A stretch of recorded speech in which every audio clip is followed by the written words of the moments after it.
So the Samsung Galaxy A9 2018 is the first phone to rock 4 cameras on the back. And also this was the very first time that Samsung made some radical changes on their mid-range phone first rather than the flagship phones. And since this phone comes with 4 rear cameras on the back, smartphone enthusiasts like me will be looking to get this phone to test out its camera.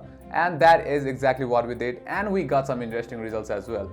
So let's get started and see how the Samsung Galaxy A9 2018 performs in our camera test.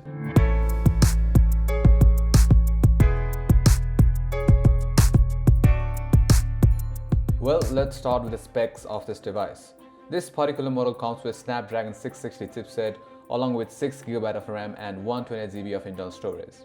As for the cameras, on the rear, the Samsung Galaxy A9 2018 has a combination of 24MP main sensor, a 8MP ultra-wide sensor, a 10MP telephoto lens with 2x optical zoom, and a 5MP depth sensor, whereas it has a single 24MP camera on the front. Kicking things off with some outdoor images, on overall this picture looks quite decent, but it loses some details on the darker part of the picture.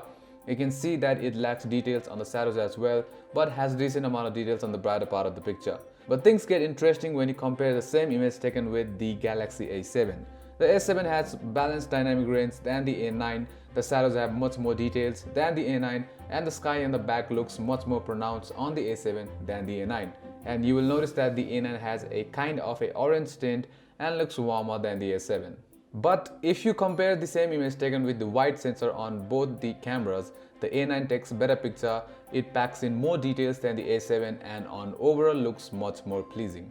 Similarly, you can see in this next image that the A9 prefers that darker tone, but it did much better with the details on the shadows with this image than the previous one. Again, if you compare it with the A7, A7 has much more brighter tone and even the sky on the back looks much more better on the A7 than the A9. I'm not trying to bash A9 here, but the A7 is doing better job than the A9 with its main sensor. However, the wide sensor on the A9 clearly outperforms the wide sensor on the A7. Now, most of the times when I was shooting outdoor pictures with the A9, I faced some trouble with the autofocus. I saw this image 3 times and first 2 times it came out blur, and this was when I thought that maybe we got a defective A9. And that's because this was not the only problem I had with its camera. Next, this picture of Nissan here came out nice, but what is up with that pink tint? I don't know, man. And this next image of the dog also has a pink tint all over it.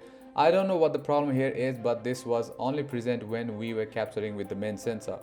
When capturing image of Nissan with the telephoto lens, it came out quite normal. The bokeh fade looks nice and the edge detection is fairly good, even though it has that darker tone. And just this one last time, the A7 clicked this image better than the A9. Look at both of the pictures and let me know which one do you think is better. My money is on the A7 because it's brighter, looks natural and much more pleasing. Though in indoors the A9 takes brighter picture, this image here is shot under artificial lighting and the image turned out pretty decent. It does not have that feeling of dark tone as it was with the outdoor images, and even if we compare it with the A7, the A9 does better here, much brighter and much more detailed image, and eventually it looks much more pleasing as well.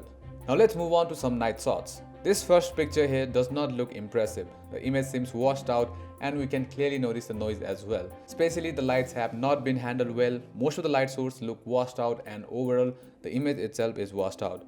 And it gets worse with the wide angle sensor. This is the same image but with the wide angle sensor, and you can clearly see that the noise level cracks up compared to the image from the main sensor, and image definitely is not palatable. In this second night shot, it does much better.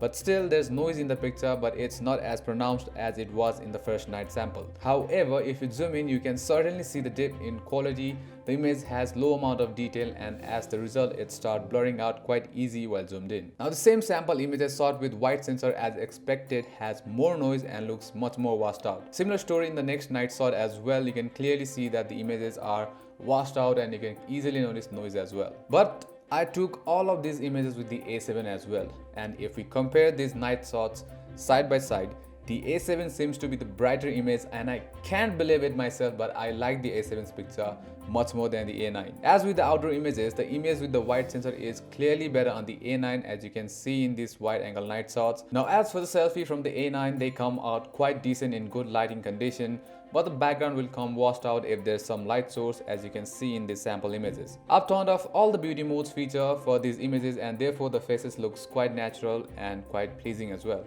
As for the selfie focus mode, it's not that great, and especially if the background is bright, images with bokeh effect does not quite look impressive. And now at last let's look at the video. So the A9 can capture up to 4K 30 FPS, but the video quality is simply not good. I was very disappointed with its video, and as with the images, the video has that pink tint as well, and it makes the videos look much worse. So this video is shot with the wide angle, and now we switch to the main sensor and look at that pink tint. It just makes the video look very bad.